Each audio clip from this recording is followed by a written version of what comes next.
Apologise for that. Not at all. What are some of the pros of autobiographical sources I would like to tease out tonight? Well, they're very rich. We have a lot of detail about him, who he was, what his character was, the people around him. They're great fun to work with.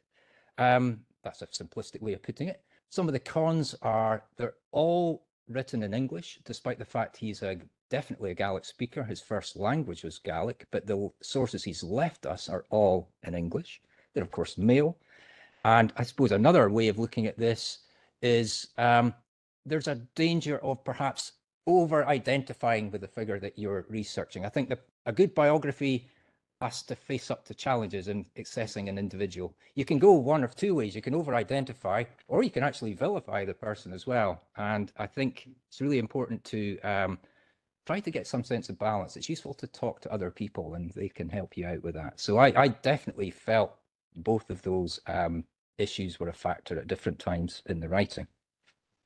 Okay, the second question is one that maybe obsesses us in UHI, this idea of how remote we are and how remote was Highland scholarship. Maybe we should just stop thinking about that, but people keep on telling us that the Highlands are and were remote, don't they? So how remote was James Fraser? I'd like to test this out, and hopefully we'll come back to this question at the end of my talk, and I'd be very interested to get your thoughts on whether this is useful or whether we should consider him in another way. So there are my two major questions. So it'd be great to get your thoughts on that. And I'm now going to turn to my 6 themes. So Jamie, next slide, please. Okay, so a student. James Fraser was, this James Fraser, I know there are other James Frasers in the room, was born in Fopachi, that's my pronunciation, which is just to the west of Bunchrew. So it's on just off the A862. I think it's the Ardfern Nursery, it's called now there. That's where Fopachi House was. He was born there, one of 24 children, he says, on New Year's Day, 1634. So that's quite enigmatic. And this home at Fopachi allowed him and gained him certain perspectives, which I think are important. So he tells us that as a child, he learnt about the crannogs that were offshore. He calls them 3 great stones, heaps of stones in the middle of the firth. We find other accounts, like when a ship runs aground in 1670, the ship of a timber merchant called Phineas Pett. And James Fraser is delighted because he possibly saves this character's life. He lights a fire for him and gets him warm by the shore. But not only that, but this Phineas Pett has lots of books on his boat, and he gives Fraser his copy of Camden's Britannia, which was a major historical text from the time. So books were pretty thin on the ground for James Fraser, as we'll probably find out. So in a way, that place was one which connected him with the world beyond. So I'm going to move to the next slide, please. This is a photo of mine, not a very good photo, but it's from the other side of the firth at Redcastle or Killernan, looking over to Kirkhill and over to Fopachi, where Fraser was born. Next slide, please. This is another depiction I've shown, I created for another article.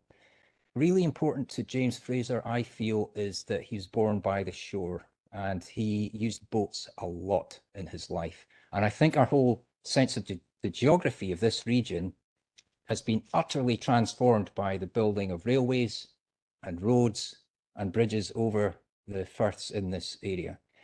In the time when James Fraser was alive, he was used to traveling by horse, by pony, and also by boat. He did it all the time. So I tried to get this into my mind. I found not particularly original research, but 17 ferry routes that were in operation on the Bewley, Cromarty and Dornoch firths between 1600 and 1800. Next slide, please. And this, one of my favourite maps, which I used on the cover of my book from Robert Gordon of Strallich's work. So I think that Fopachi was actually quite an outward-facing place. He was used to travelling from there across what we sometimes call the Firthlands by archaeologists. That just denotes this entire space between the Dornoch Firth and Murray. I think that's significant. Kirkhill was obviously important.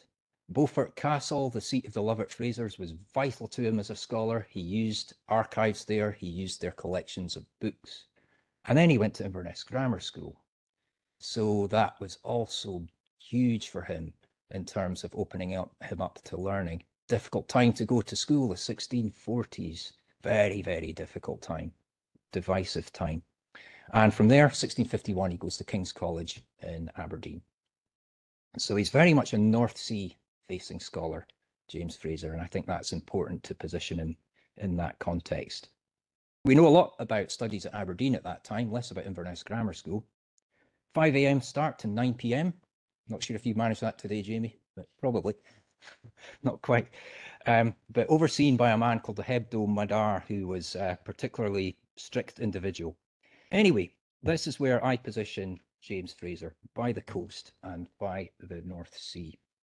So I think he grew up at Foppachie with an outward-facing view, which connected him with other families in the region, like the Urquharts of Cromarty, the Mackenzies in the Black Isle, also the Gordons of Sutherland. I'm going to come back to this at the end, because these families also produced major historians at the time. So James Fraser really worked in a model UHI sort of way. He was a bit of a hybrid worker. He probably spent a lot of his time at home, but also travelled to his locality as well. Next slide, please. Okay. Things change in 1657. Fraser returns to Kirkhill, the parish of Kirkhill, of which Foppachie was a part. And we don't really know what he was up to from 1655 to 57, but he knew very well the Cromwellian garrison that was then occupying Inverness. I'm not saying he knew them all, but he was very familiar with a lot of those individuals. And in 1657, he obtains a pass from the Cromwellian authorities in Inverness to travel around Europe. Why? How? I don't know. I don't have the answer. I have lots of suppositions, but I don't know. He tells us why he wanted to leave in what is his most significant manuscript, possibly bar none, but possibly bar one. And that's his Triennial Travels, which is an account of 3 years' travel around Europe from 1657 to 60. A young Gaelic-speaking scholar, he's 22, goes on a grand tour. And he's left a manuscript of hundreds of thousands of words length. It is an eye-opener.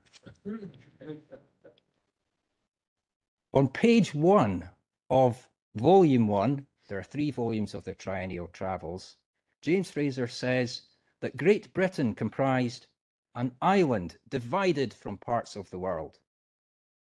As islanders, he says, its people were lost and oft in need of foreign travels. So he claimed that this was the impulse which that year prompted him to seek his testimonial and passport from the Inverness magistrates. There doesn't seem to have been any obstacle. And he then left on this journey. Sorry, it's probably not that clear from here, but he went south, intriguingly, to it's Rye he goes from, not actually Hastings. But he doesn't go north, he goes south. He goes into Catholic Europe. Very interesting choice for a young Protestant individual like him. 3 years of traveling around Europe then follow. And he doesn't go to the places that most people go to, which is France, Italy, of course. We think of the Grand Tour of the 18th century, you go to Rome. He does go to Rome, but he goes on from there, and he goes a lot further east into what's now Slovakia and through Bohemia and back through Germany and the Netherlands, and eventually he gets home in 1660. Lots of recurring themes in the account. But get this, he talks about an elephant in Vienna, chimney sweeps in Dieppe. What else could I point to? Fire engines in London. It's full of quite amazing material. He stays with other Frasers, other Scots, other British, other Irish people. Sorry, not other Irish people, but Irish people as well. And this is definitely worthy of consideration. He describes arts and architecture, food and drink, sport and recreations, local politics, extreme weather, Catholics, Orthodox Christians, Jewish, Islamic communities. And his tone compares and contrasts with that in many ways more lofty yet more limited one of the more aristocratic 18th century Italian-focused English-speaking traveller that we normally associate with a grand tour. Fraser passes as a pilgrim. An interesting choice again. It means he doesn't need much money and he's able to get about. But why he does that, we need to come back to that. It's worth considering that it didn't take the travel for James Fraser to be connected with the outside world. On leaving for Europe, he drinks a pint of wine. This is 1657. He's a 23-year-old male. He drinks a pint of wine filled with sugar, which obviously filled him up. And he writes in his other accounts about other Frasers who are in the East Indies, who are all over Europe, and definitely writes about his family on the basis that they are internationally connected. But he didn't need to travel in order to become engaged in European scholarly life. And I'm going to turn to language now, if Jamie could move the slide on. One of the most striking elements of Fraser's European travels is language, both his own and those of the people he saw around him.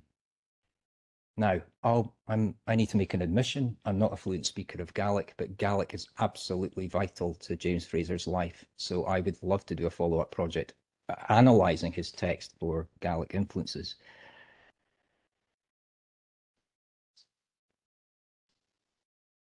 I once stayed in a youth hostel in Vienna, and I remember arriving there. Language does strange things to people, or being abroad does strange things to people. And it was a shared dormitory, and a chap came in and he said, Grüß Gott, which is the Austrian form of Guten Tag. And I said, Grüß Gott. And he said, Woher kommen Sie? And I said, Ich komme aus Schottland. And he said, Ich komme aus Irland. Oh, warum sprechen wir Deutsch? Why are we speaking German? And he started speaking about this. Well, James Fraser meets Irish-speaking travellers frequently on his journey. In Lyon, he says, we met with one Father Martin, an Irishman, a most discreet man, and finding that I could speak Irish, he doubled his kindness.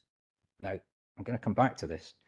There's also a very bizarre incident near Brussels at the end of his travels, and he has his clothing, his bags, and his papers taken away from him, and his trousers included.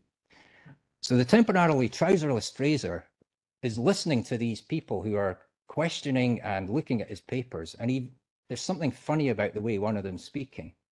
So he tries to speak to him in what would have been called classical Gaelic. And the man responds in classical Gaelic. It's an Irishman who he's met there. Luckily, he arranges for Fraser to get his breeks back, so that's good. What he says is, the Irishman responded to Fraser, astonishing all the rest to see him and me so intimate and speak a language which none of them could understand. So Gaelic, or the classical Gaelic, was very important to him on his travels. If you don't believe this Monty Python-esque account, I'll refer you to the sources if you like. He definitely has this account. I was looking at it myself going, this can't be right. But it goes to the heart of a debate about how mutually intelligible the two forms of Gaelic remained at this point, and I can't do justice to that. But here you have on the slide, if you can see it, James Fraser's copy of Beadle's Irish Bible. This was supported by Robert Boyle in Ireland, and there was a major effort by the Protestant Church of Ireland to produce a translation that was mutually intelligible to Irish and Scottish Gaels.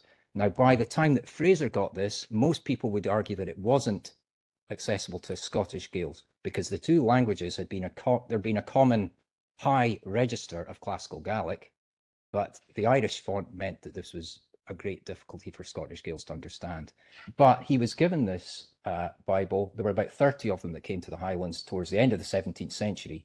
And Fraser donates it to the Inverness Presbyterial Library, which is Northern Mainland Scotland's first town library, borough library, founded in 1706 by the group that would form the SSPCK, Scottish Society for the Propagation of Christian Knowledge.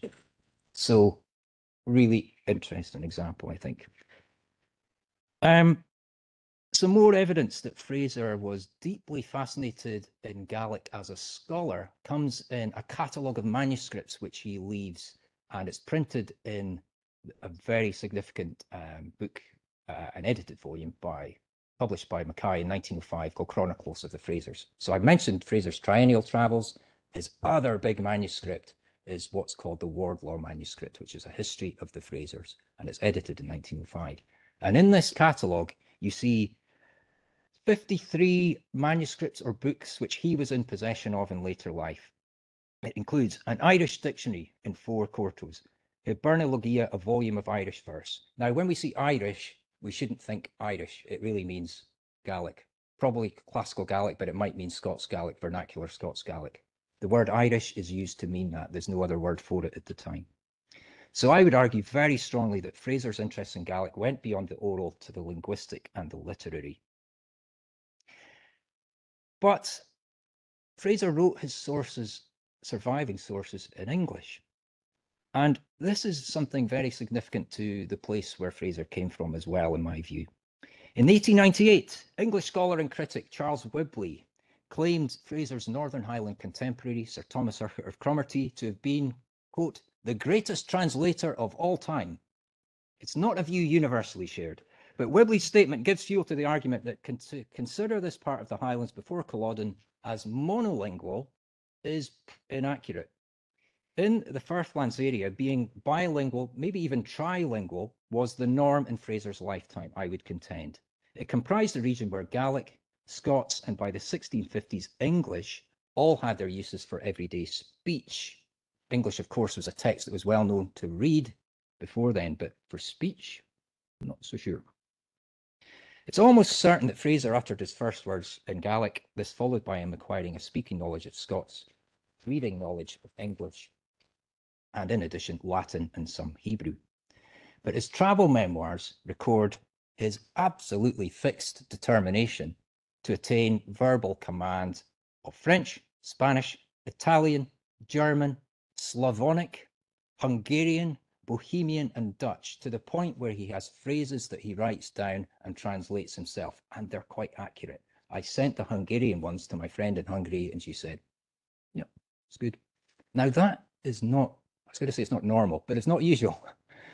If you read English accounts, most English accounts, or Lowland Scottish accounts of Europe at that time, they might use a few Italian words. They've got a bit of an interest in German. They don't express any interest in Czech, Hungarian language, or Basque, languages which James Fraser is deeply fascinated by. So that's something. Surely that must connect with his multilingual but strongly Gaelic-focused background. Okay, so next slide, please. He was also a scientist, or he was a natural philosopher anyway. This is a depiction, again, from the other side of the Firth. So we know this, we're into phase 2 of James Fraser's life here, really. After 1660, he comes back from his travels. His father has sadly died while he's away, and he eventually becomes the minister at Kirkhill in 1661, going through training and formally early 1662. And until his death in 79, he's a minister in that parish. And as far as we know, he doesn't leave that parish, other than just on a few trips here and there. Really important point, I think. But he's not disconnected in any way in later life. This is the time of the founding of the Royal Society, for example. Fraser wants to be part of all that. And the Welsh scholar Edward Lloyd asks Fraser for detail on Gaelic customs, Gaelic language. Not just that, because Fraser publishes a letter, in 1699, when he's an elderly man. It's called Part of a Letter wrote by Mr. James Fraser, Minister of Kirkhill near Inverness, to James Wallace at Edinburgh, concerning the Lake Ness. It's all about Loch Ness, but it's not. It's about the depth of Loch Ness. It's about its character in all sorts of ways. He says accurately that Loch Ness never freezes. Well, that's not bad. But he then goes on to write about Glenafric. He says there's a mountain there which is under the shade of a great sloping rock where stands a lake of fresh water, or green lake, about a fathom deep. This lake is always covered with ice, summer and winter. Must have been some extreme climate change if that was the case, but that's what he says. He then writes about Sgurna Lapich in just to the north, and says, on the top of it, there is a vast heap of white stones like crystal.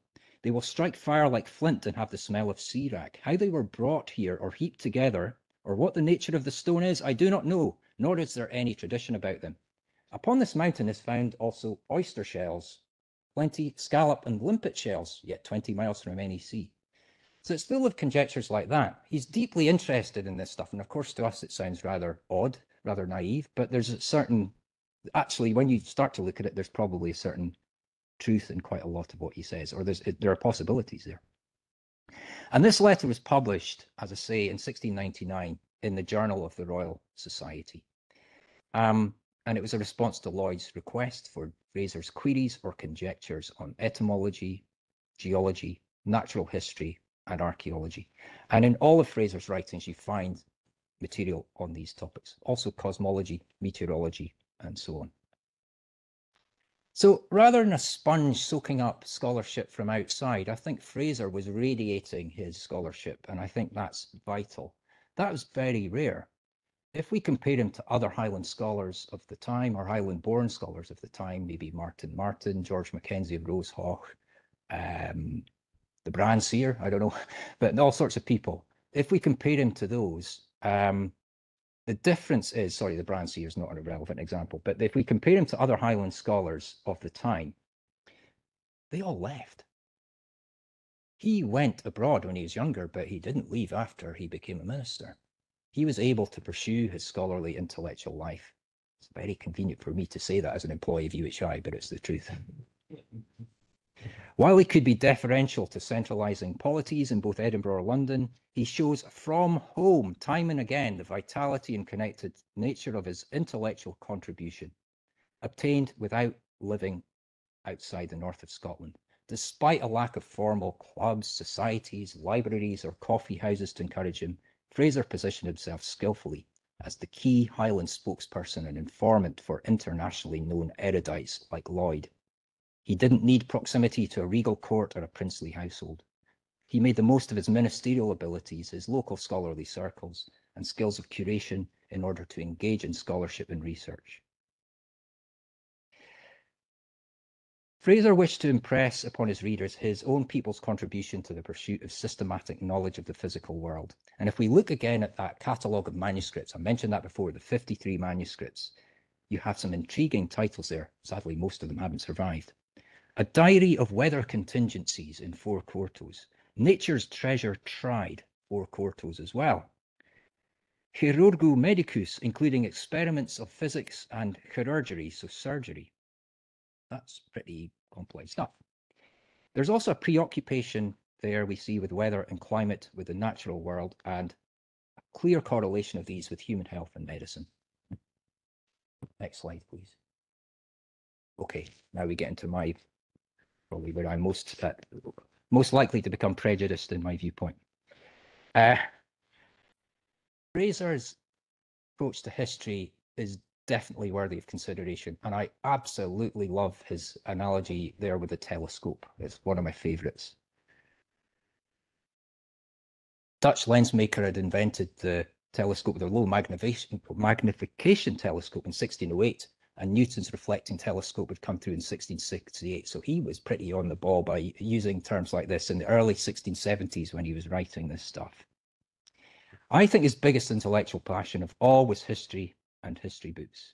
And I'll just read you a short quote from the Wardlaw manuscript.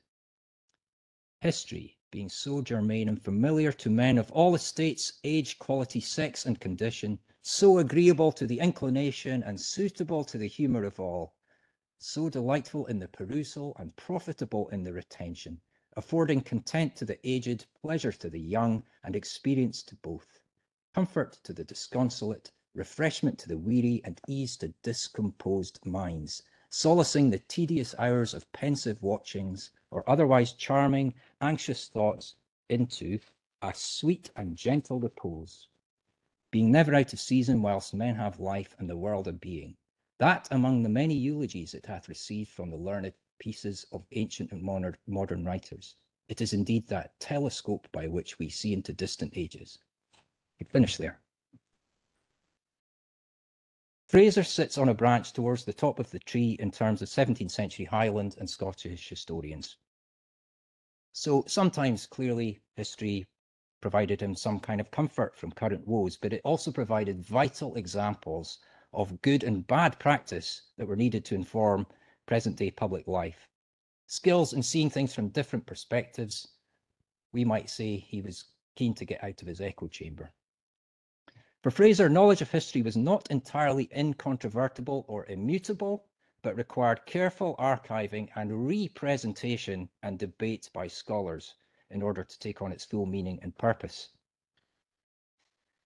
Sir Robert Gordon and Sir Thomas Urquhart provide two other slightly earlier, more secular local historians with whom Fraser was familiar and who influenced his history writing, while George Mackenzie of Rosehawk on the Black Isle is a bigger shadow who looms large in Fraser's historical works. They're very interested in the Druids. What they mean by Druids are pre-literate peoples. Absolutely fascinated by this and the oral history approach. And if you compare that with Sir Robert Gordon, who is the famous or infamous author of the genealogical history of the Earldom of Sutherland, he has no interest in that whatsoever. For him, it's all about the manuscripts. But all of these other figures were not predominantly based in the Highlands. They didn't live most of their life here. That's the difference. Fraser was a prime public historian of his day, and he's best viewed on his own terms. Okay, so this is just before we move on, this is another extract from the catalogue that I mentioned, showing some of his works. He's only about 7 works have survived of James Fraser's. The Triennial Travels, his Wardlaw manuscript, and some other more theological works, actually, which would be definitely worthy of greater research. But I'm going to finally move to Fraser as a minister now. And this is where your inputs will be hugely helpful to me. So all of this scholarship wasn't just about self-absorption. James Fraser's learning seems to have informed his practice as a minister and was in turn influenced by his congregation. And it's in this role that we crucially get some perspective of others about who he was and what he did. And that comes in the presbytery records for Inverness. The Kirk session records from this period are a totally underused resource by historians, and they're now mostly online through the Scotland's People website. It's called the Virtual Volumes. Wonderful.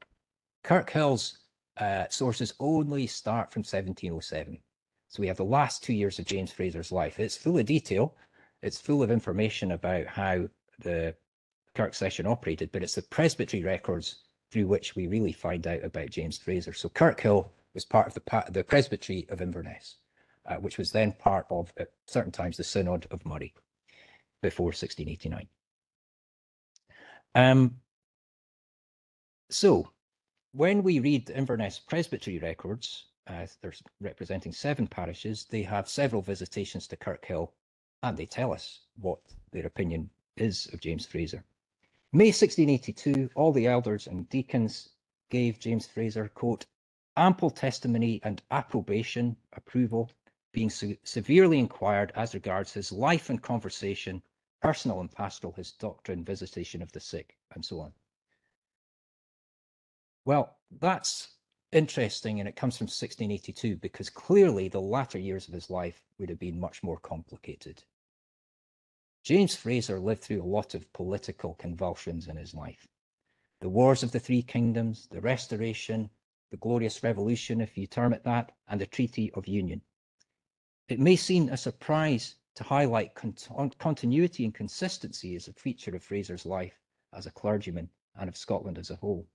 It's also the period of the witch hunt and lots of other activities going on. So we need to position him within all that as well. But any sense of pre and post 1690 continuity becomes faint. So we have the revolution settlement in Scotland between 1688 to 90, where the Church of State in Scotland becomes definitively Presbyterian, and that's confirmed by the Treaty of Union in 1707. So what's going on with James Fraser then at that point? We don't know. He disappears. It seems that he was wrapped up in a community that was perhaps perplexed at the turn of events that had led from them moving from being insiders possibly to outsiders. Fraser, the confident traveller, the scholar, the minister, probably lived on the margins in his final years. I assume he was Jacobite. There does seem to be a bit of evidence of that in the sources. And on his eventual death, no new Episcopal minister would be appointed to Kirkhill. The terrible fate of Fraser's successor at Kirkhill was to have his manse attacked in 1743. So this is the mausoleum at Kirkhill, which I recommend if any of you haven't been there. It's a tremendous place. And if we go to the next slide, that's the plaque on the wall. And this was erected in 1908. Interesting timing. As I said, it's hard to see the degree to which Fraser was remembered in his local parish. That's the puzzle for me. I don't find much information on that in the 18th and 19th centuries. Then Mackay edits and publishes his Wardlaw manuscript. He leaves out lots of stuff, but it's good. And that's in 1905. So I wonder if that was an influence on the local community or if that just spurred on what was already a big interest. And it describes in there, Master James Fraser of Kirkhill, Pastor Montes Marii, born 1634, died 1709, buried in the churchyard, minister of this parish from 1662 till 1709, of the Wardlaw manuscript and other works. Theologian, scholar, linguist, traveller, and writer. And then there's the Gaelic inscription, which I'm not going to read because I won't do it justice, but it translates as a man who is over there and saw, came over and told. Yeah, interesting that. Theologian, scholar, linguist, traveller, writer. Doesn't mention he was an historian. To me, that is vital, but there we go.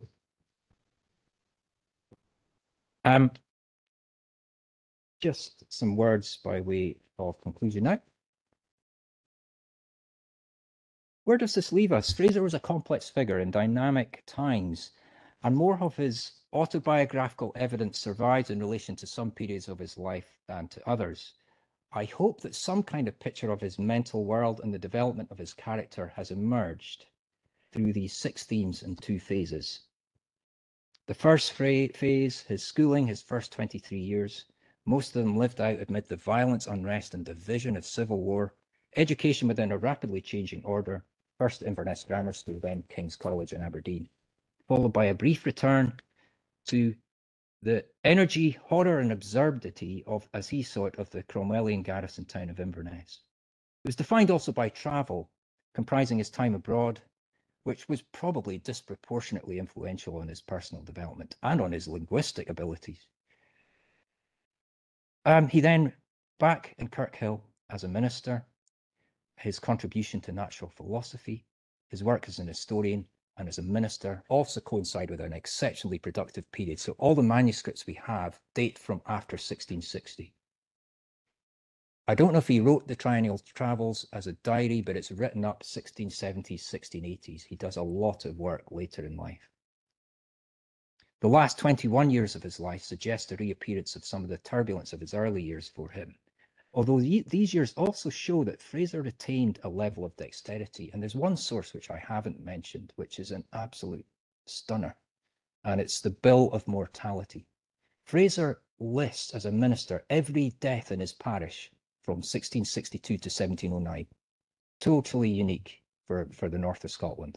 Not just the list of names, but the occupations of the people. It's a mix of purely Gaelic names, some Scots names. It's absolutely fascinating, extraordinary.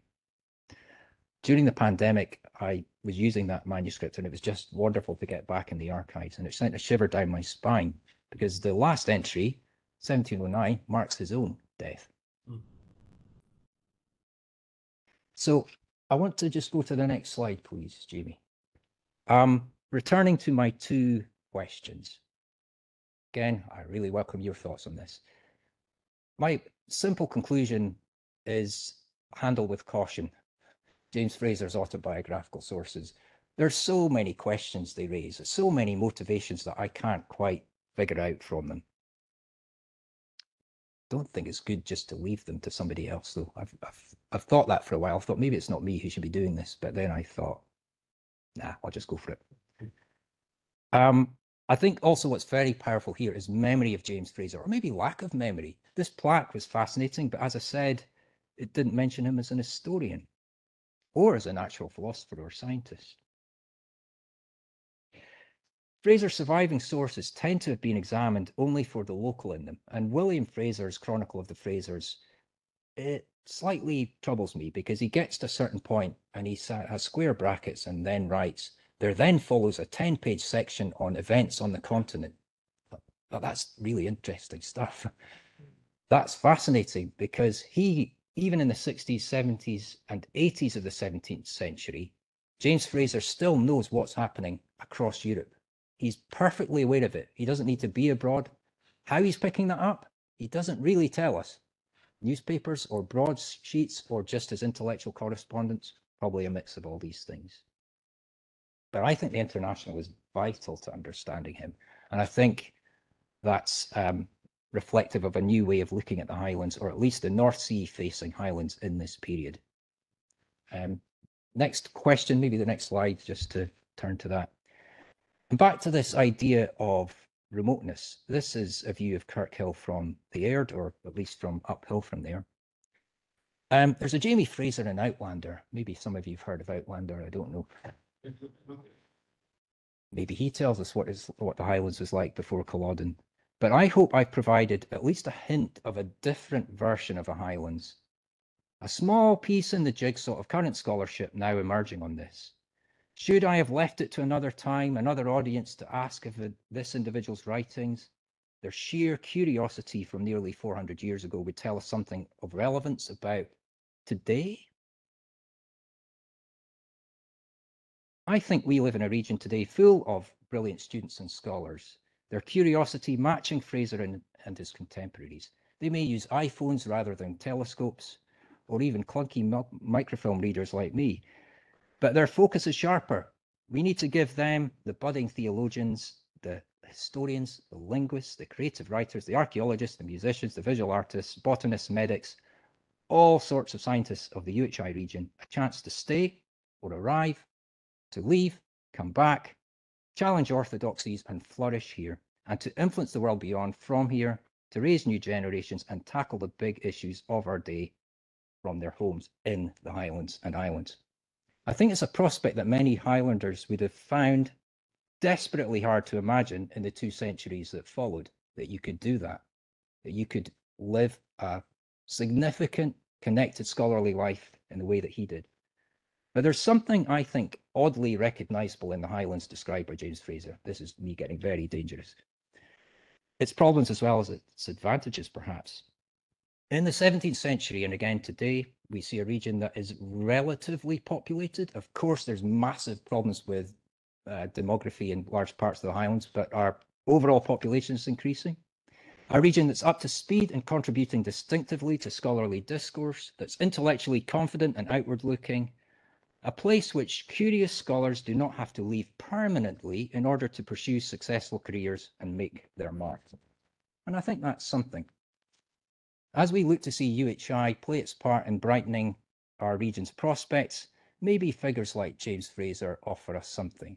Firth crossings we've not yet taken, alternative, even maverick pathways for a 21st century university to take. Thank you.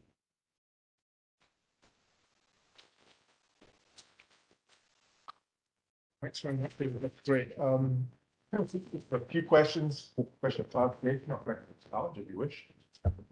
So please.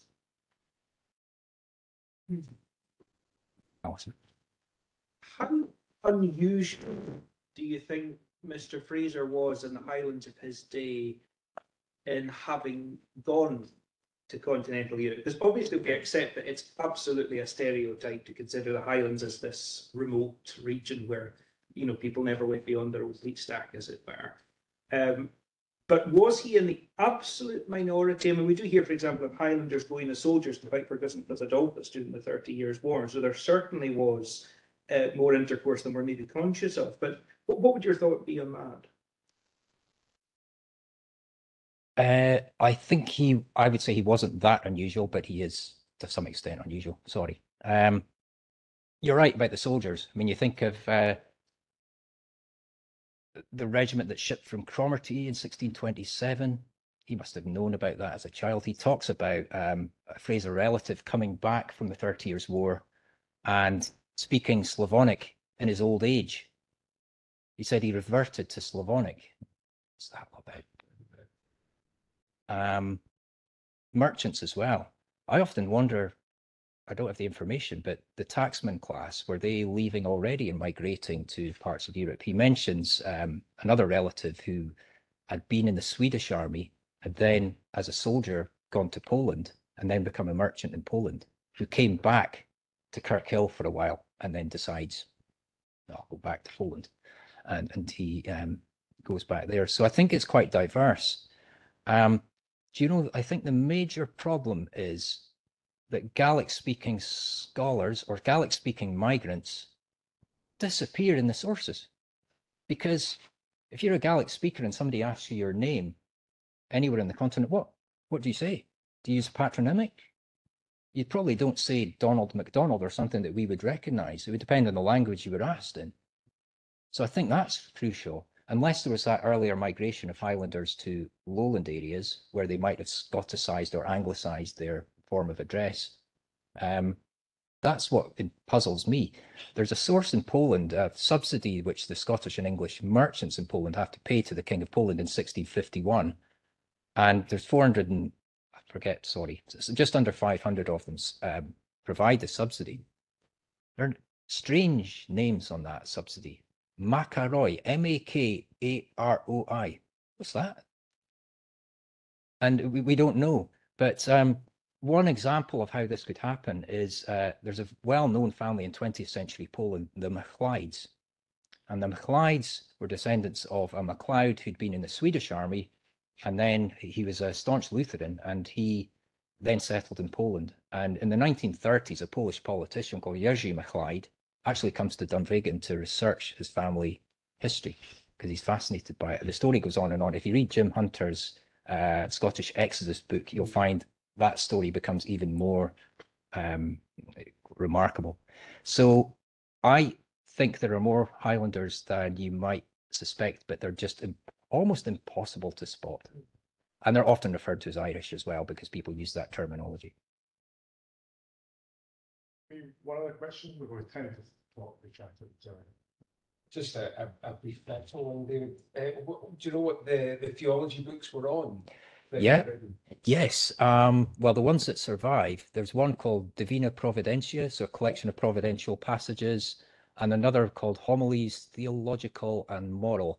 The first one is in the National Library of Scotland, and the second one is in special collections at University of Aberdeen. I would love to spend more time studying them. My focus is very much the combination of the travel account and the history of the Frasers. They're the biggest ones, and they tell us the non-theological elements, and that's what I know about. So The theological works are in Latin. no, Homily, they're both in English. Yeah, in English. Very easy to read. He was a spy. I think quite possibly. I don't know. I can't see why they would grant that passport for him to travel in Catholic Europe and to behave like that along the way. And I think when he was writing this in the 1660s, that was almost acceptable to write that because it had been such a divisive period before. I think obviously by 1688, 1689, that's the kind of writing he's put in there is quite subversive, put it that way. The other thing I've noticed in his travel account is it's not quite plagiarism, but he has read very carefully James Howell's travels as an English traveller. Some of the sentences are very similar, but Howell doesn't go into anything like the detail Fraser has on language. So why? Why would he have done that? I don't know, but I think he possibly read Howell after he came back. So there are some yeah, there are some troubling elements in there. The man's besieged in 1743, yes? I don't know. It's in Fasti, Scoticanny. I don't know. I wonder if it might be a denominational thing. I'm really not sure. I don't know enough about Kirkhill Parish. Was it quite Episcopalian perhaps in the 1740s, or the other way around? Quite possible. Fraser's usually described as an Episcopalian minister, but that was when he did most of his writing. So we definitely get that perspective of the Restoration minister, but that's a 28-year period of his life. He's living in he wasn't openly, well, in other periods of his life, it would have been much more difficult to write in the way he does. He does get turned out in 1691 to 92, so. Well, yeah, we don't know. Well, thank you. Again, what we'll do is we'll bring Alasdair up to fast forward a couple of centuries, hear about Kennedy of Dingwall. Well, we thought that was kind of close and personal. So, in the sense of that, in terms of location. There's a monograph, I think, to be advertised that I know that David's came out last year. Just January this year. Was it January this year? Okay. Yeah. And yours came out in March? March of this year, Yeah, yes. so these are both fresh from the press, still warm, best consumed that way, I think. So, Thank you. my I was just saying beloved colleague. That's a little bit personal. Esteemed colleague. That's what I wanted to say. I'm glad to have your love, Okay, Mark. beloved. That's very welcome indeed. Yeah, maybe a good sign for my long-term future at HTC. I don't know.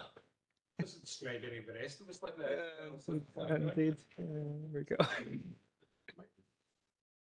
Very good. Well, indeed, my focus is tonight on John Kennedy, who was the minister of Dingwall Free Church, and you'll see his dates there, 1819 to 1884. So we are indeed coming into 2 centuries beyond what we were considering previously.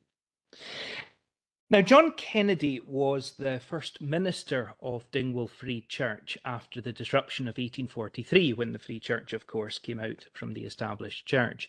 Kennedy was inducted there in 1844, and in fact, he remained in that same post for the entirety of his ministry until his death in 1884. Indeed, Kennedy himself, in fact, oversaw the design and the construction of the new Free Church in Dingwall, which of course is directly across the road from us here at HTC, a building that was opened for public use in 1870. One fascinating source I used in my research on Dr. Kennedy was a large hardback volume, a notebook of Dr. Kennedy's that had been lost somewhere, perhaps at the back of a cupboard in Dingwall Free Church for many decades, and was only rediscovered during the extensive renovations of the Free Church in 2008 to 2009.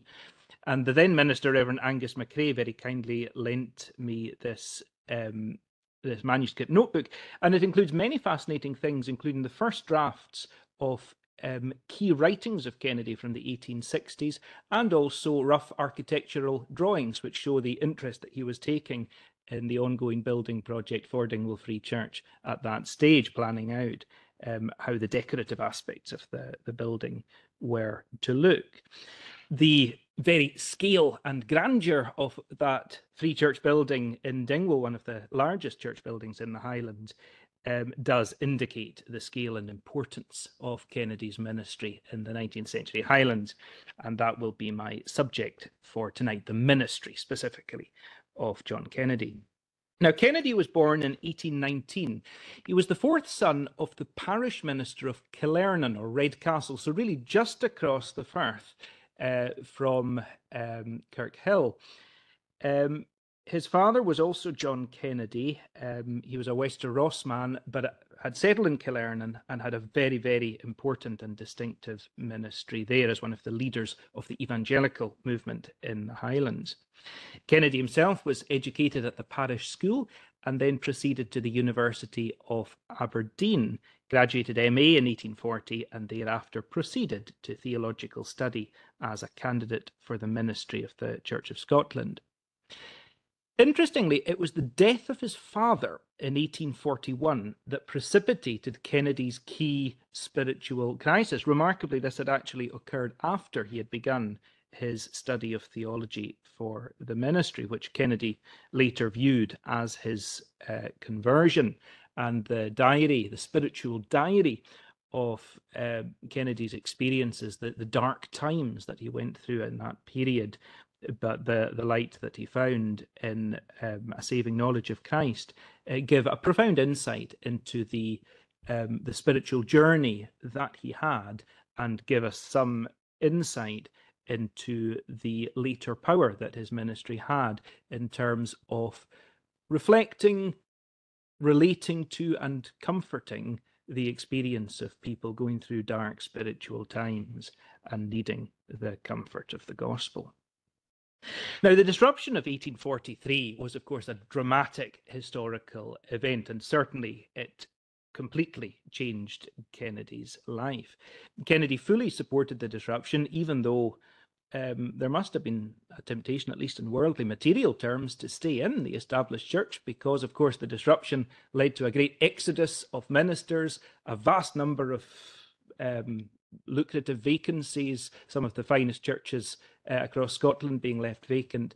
There must have been a material temptation to remain, but Kennedy seems to have had no doubt as to where his duty lay, and he sided very firmly with the Evangelical Party, and therefore with the incipient Free Church.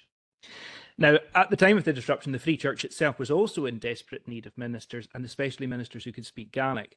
So Kennedy, for that reason, was fast-tracked to licence, and he was excused his final year of divinity studies and was licensed there from the 3rd of October 1843, and then he was ordained and inducted to Dingwall on the 13th February 1844, so still just a few months after the disruption, ending up in post. We could maybe move on to the next slide at this point.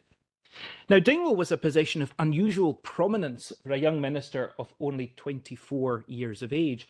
Here we see the original Free Church building in Dingwall. Interestingly, the painting here is actually a painting by Kennedy himself. He was, in fact, a man of artistic gifts. The original may be seen in the Dingwall Town Museum.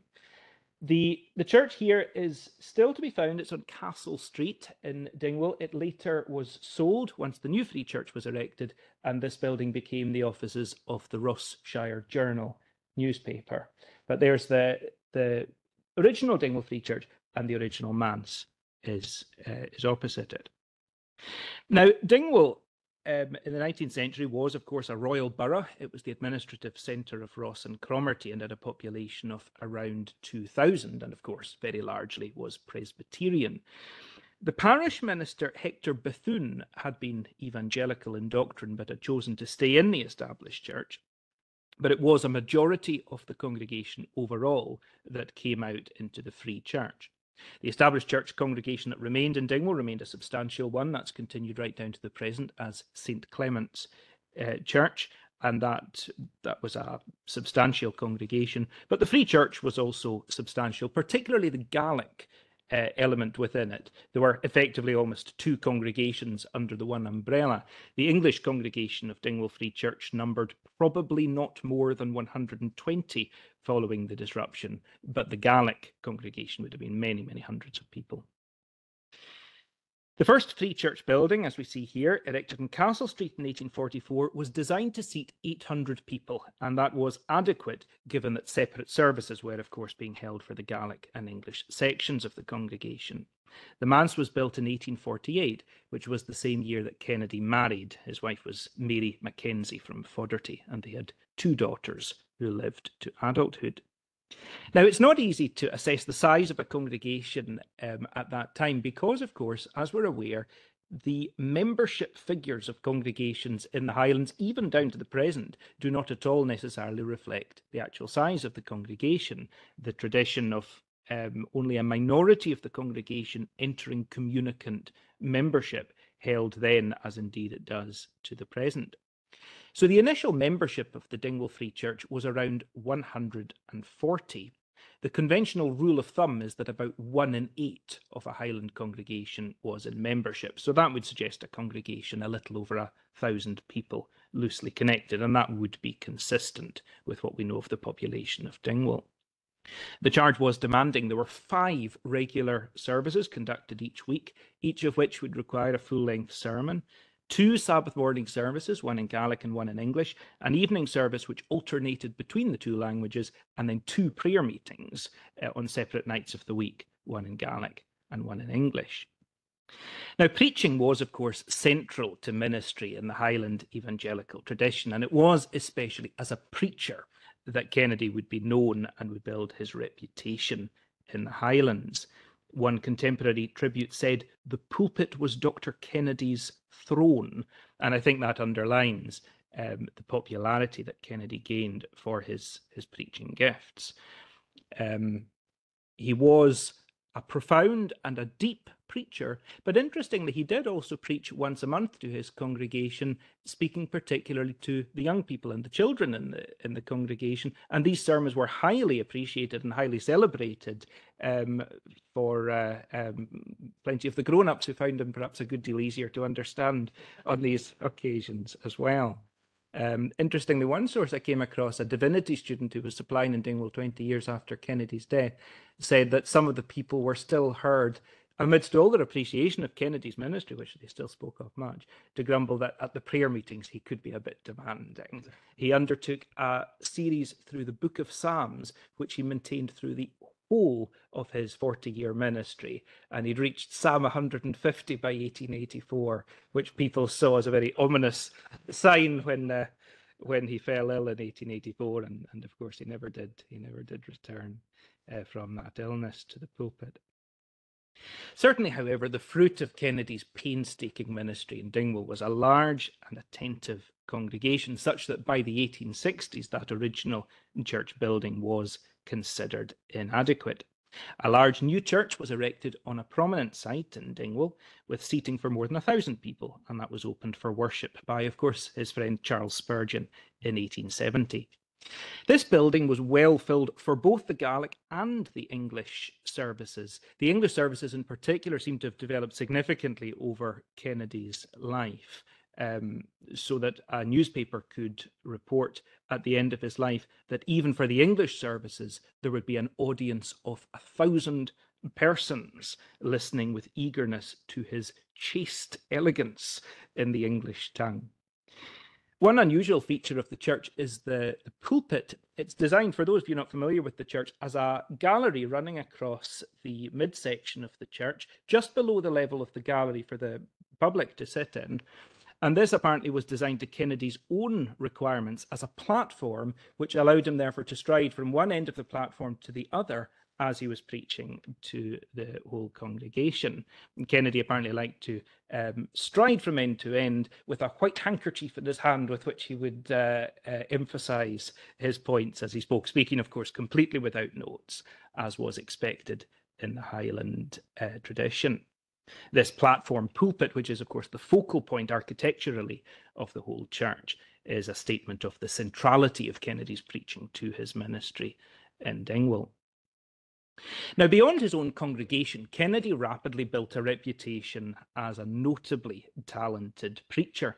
As early as 1849, he was invited to preach before the General Assembly of the Free Church of Scotland on the Sabbath of its meeting, which was a signal honour for a minister who was not yet 30 years old.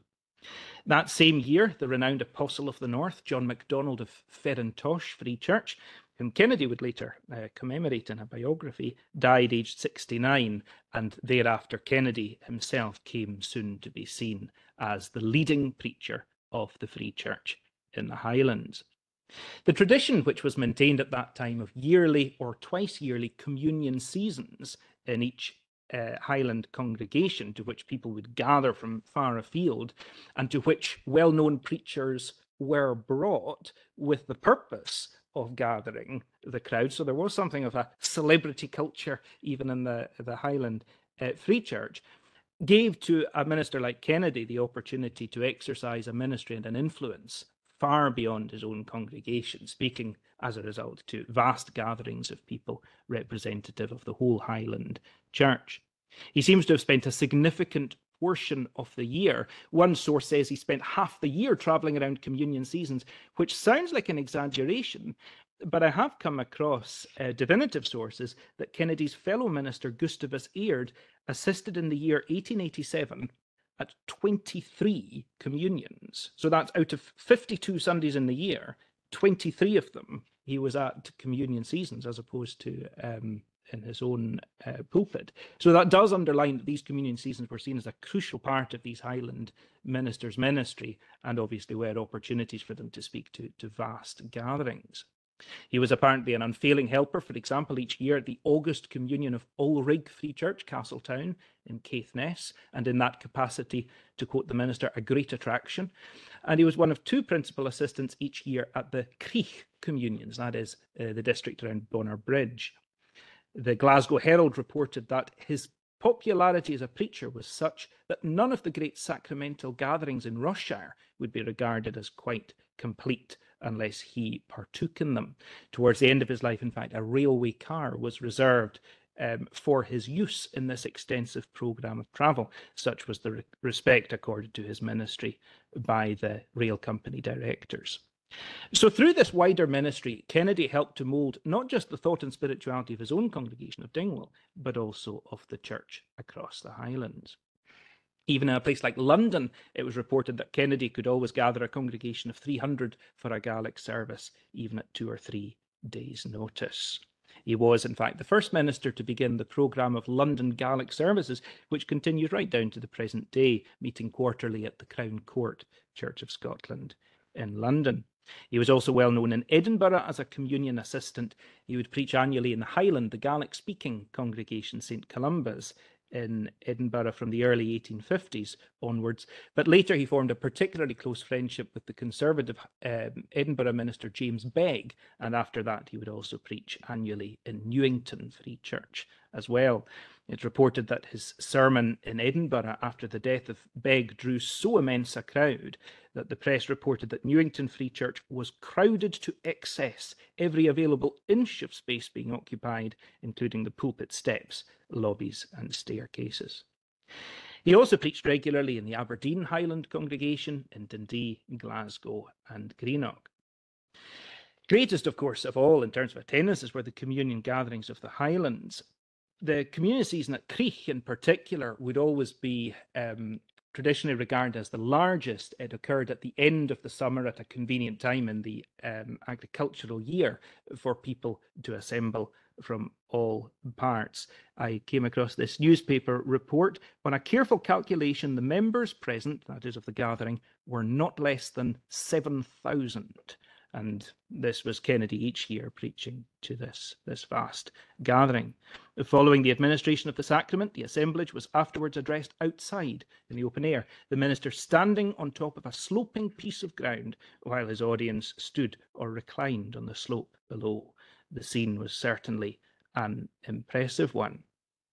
Similarly, Kennedy was found throughout the Highlands. He's recorded preaching to the fishermen in Wick, in places as far afield as Burghead, Gairloch, Strathpeffer and Thurso.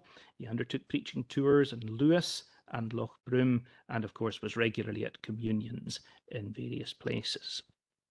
His letters indicate this wide travel and this continual labour of preaching, a labour that must have been all the more remarkable given that sermons could not readily be reused for these gatherings when people would be travelling sometimes from one communion season to another. So Kennedy's capacity to produce fresh material at short notice must have been quite remarkable, and testifies both to capacities but also to remarkable discipline in the use of these capacities. The key point is that Kennedy's leadership in the Highland Church was rooted in the quality of his preaching, and it was this power in the pulpit that enabled him to win and to retain to the last the loyalty of the Highland evangelical people. They respected him as an expounder of the scriptures in pastoral and evangelistic matters, and so were inclined also to respect his judgment on ecclesiastical questions, the more so as he did not hesitate to use the pulpit to address controversial ecclesiastical points, as his sermon notes testify. But how did skills in preaching make Kennedy a significant popular leader in the Highlands? That's a question that reveals the massive gulf between Kennedy's society and our own. The importance of sermons in pre-20th century British society has only gradually come to be recognised in academic circles. There is, in fact, an incipient academic discipline of sermon studies, which has gone some way to redress this balance. One recent text in this field identified the period 1689 to 1901, so that is particularly the 18th and 19th centuries, as a golden age of sermons, noting the popularity and ubiquity of the experience of listening to preaching. The authors explained it was a period in which the religious culture and polity of Britain was largely defined by the sermon. Britain was a sermonic society in which preaching was one, if not the principal, shared experience of all classes and conditions of people. Now, as a preacher, Kennedy was renowned for the fluency of his command of language, and that applied both to Gaelic and to English. Remarkably so, given that he never used notes in the pulpit. He has left us sermon notes, large notebooks of these, but these notes were merely preparation in the study beforehand. He went into the pulpit without any aid whatever. Indeed, it's reported that he even tended to close the Bible after reading his text. Such was his ability to quote from memory the relevant passages. One assessment of his preaching comments that he spoke in English as if he did not know a word of Gaelic, and in Gaelic as if he did not know a word of English, although many hearers considered that it was in Gaelic that he got nearest the hearts of his hearers. His proficiency in Gaelic was clearly the product of practice and effort. Interestingly, although he'd grown up in a Gaelic congregation in a Gaelic area, Killernan on the Black Isle, we are told of him as a student while at Aberdeen University, going specifically for one summer to Lochalsh to live with a friend of his there named Isaac Lillingston, specifically for the purpose of working on his Gaelic and practicing it. And that would suggest that perhaps his skills in Gaelic had grown rusty through his years in Aberdeen. It's reported that his English skills were at least partly rooted in his love of reading Shakespeare. He would apparently read through the whole of Shakespeare each year in course. William Robertson Nicoll, who was himself a notable Victorian literary critic as well as being a Free Church minister, observed a special quality in Kennedy's English preaching. Quote, he at once fascinated us by the arresting solemnity of his manner and the spring-like newness of his English. Similarly, Norman Macfarlane gave a rather florid testimony to the effectiveness of Kennedy's language. His eloquence was unrivaled in the Highlands. Kennedy's lips poured forth an even stream of liquid silver, of the choicest thoughts and choicest words. One could sit listening to Dr. Kennedy by the hour. The effortlessness of his beautiful speech amazed one as it ran out of a face which in itself was a picture. And hence, these Victorians knew how to write. Hence, he was termed the Spurgeon of the Highlands. But it is plain that the popularity of Kennedy's preaching was not just a matter of appreciation of his language. Contemporary accounts concur that there was an intellectual depth, a profundity to his sermons that commanded the attention of discerning hearers. The Daily Review gave a particularly striking account of the effect of Kennedy's preaching. The sermon was built up block upon block of granite reasoning. Each of those fundamental propositions was presented with intense and overpowering earnestness. The blocks were laid upon each other red hot. As the discourse went on and the reasoning became molten into fiery flood, the labouring breath struggled into voice and rang over the hillside like a clarion, and the whole responding multitude bent forward. End quote. This description is particularly useful because it underlines for us that it was logical force rather than rhetorical flourish that was the basis for the popularity of Kennedy's sermons. He was constructing an exegetical and theological argument. with unanswerable force and direct and pointed application. Another former hearer who placed Kennedy on a par with Spurgeon himself observed that his preaching went forth with the greatest authority to compel, as it were, submission, while the heavenly sweetness of the gospel message, as delivered by him, was very winning. He thus concurred that Kennedy's solid content was complemented by effective presentation. The argument compelled his hearers, but the sweetness won them over. So Kennedy's regular teaching ministry seems to have been generally very effective in communicating theological instruction. And it's quite interesting, the various testimonies that we have to the impact of Kennedy's ministry on individuals. For example, it's recorded of one hearer that his youthful mind seems to have been absorbed with Dr. Kennedy's entrancing presentation of the Saviour King executing the plan of salvation, and also captivated by the intellectual vitality that gave freshness, vigour, and a new significance to the great doctrines of grace, reiterated by others in a phraseology worn threadbare by generations of usage, and then falling on sensitive ears with deadly monotony. End quote.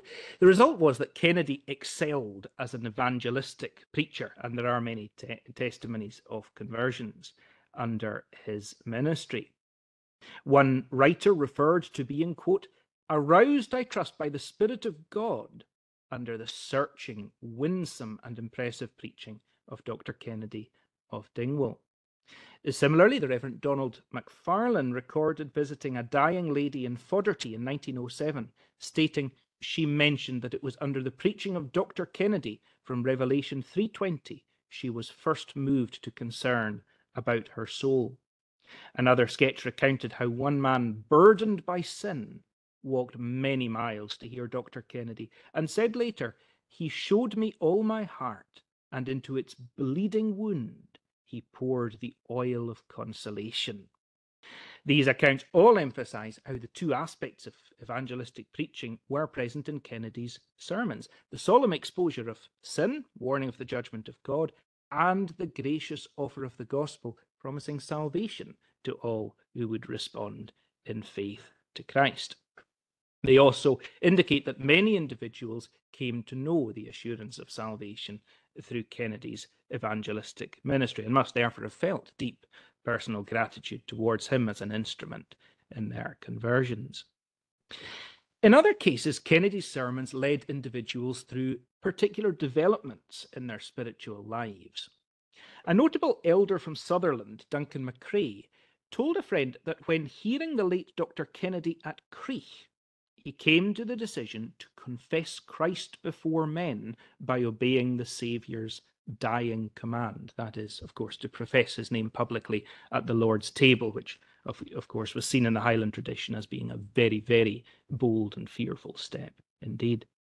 Another kind of impact was recorded in the life of John Noble, then working in Dingwall as a draper's assistant, where at the impressionable stage he came under the influence of the Prince of Highland preachers, Dr. John Kennedy, with the result that eventually he decided to study for the ministry, and he later became the minister of Lairg Free Church. Kennedy's preaching also had an impact in the general encouragement of Christians throughout the Highlands. His biographer Alexander Auld remarks, maybe with a little exaggeration, we venture to affirm that there were few living Christians in the northern counties of Scotland who were not in their day indebted to Mr. Kennedy for the reviving and strengthening of their spiritual life. Such an account was given by a Lairg elder, Angus Gray. He spoke of the love of Christ, and so described my case that I was drunk with joy, and when I came out of the church I might as well have been in a foreign land for all I knew where I was. It was the greatest day I ever had in the world. Auld recorded a notable instance of such encouragement in a situation of spiritual difficulty, in the case of a young man, again, who later entered the Free Church ministry.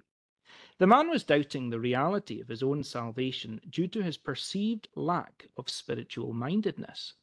But he went a distance to hear Kennedy preach, consequently arriving late.